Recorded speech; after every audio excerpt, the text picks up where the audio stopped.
কেউ দেখে বুঝতে পারছে এটা কি? এটা হচ্ছে ব্রকলির স্যালাড। আজকে আমি বানাবো স্যালাড, তাই নিয়েছি ব্রকলি। আর ব্রকলিগুলোকে ভালো করে কেটে নিব।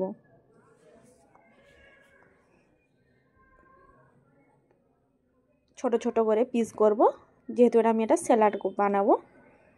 কাটা হয়ে গেছে আমার ব্রকলিগুলোকে। এবার ব্রকলিগুলোকে ধুয়ে নিব। আর এর পাশে কড়াই বসিয়ে নিয়েছি, কড়াইতে দিয়ে দিচ্ছি জল। ব্রকলিগুলোকে 5 মিনিট জলে সিদ্ধ করে নিব।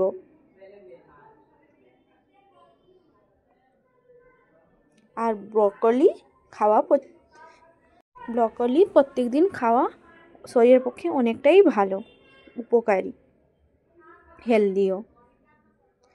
এবার সেটা সিদ্ধ হতে হতে আমি পাশে কিছুটা ড্রাই ফ্রুট কেটে নিব, আলমন্ড আর কিছুটা কিশমিশ নিয়েছি। আর এটাকে ঘি দিয়ে একটু ভেজে নিব।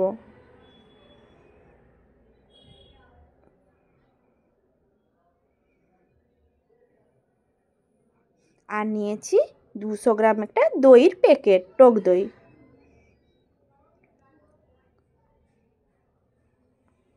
আর এপাশে ব্রকলিটা অর্ধেক সিদ্ধ হয়ে গেছে, একটু লবণ দিয়ে দিলাম। এবার ব্রকলিটাকে নামিয়ে নিব। দিয়ে দিব একটা বাউলে টক দই, দিব লবণ, আর দিব 1 চামচ মেয়োনিজ, দিব 1 চামচ চিনি, আর দিব চাট মশলা 1 চামচ, দিব গোলমরিচের গুঁড়ি 1 চামচ। আর ভালো করে এটাকে ফেটিয়ে নিব। আর আপনারা চাইলে কাটা পেঁয়াজও দিতে পারেন। আর দিব গুঁড়ো করা জিরে 1 চামচ। আর আপনারা চাইলে আর ভালো করে মাখিয়ে এবার দিয়ে দিব ব্রকলিগুলোকে দিয়ে ভালো করে মাখিয়ে আলমন্ড আর কিশমিশ ভেজে রাখা উপরে ছড়িয়ে দিব।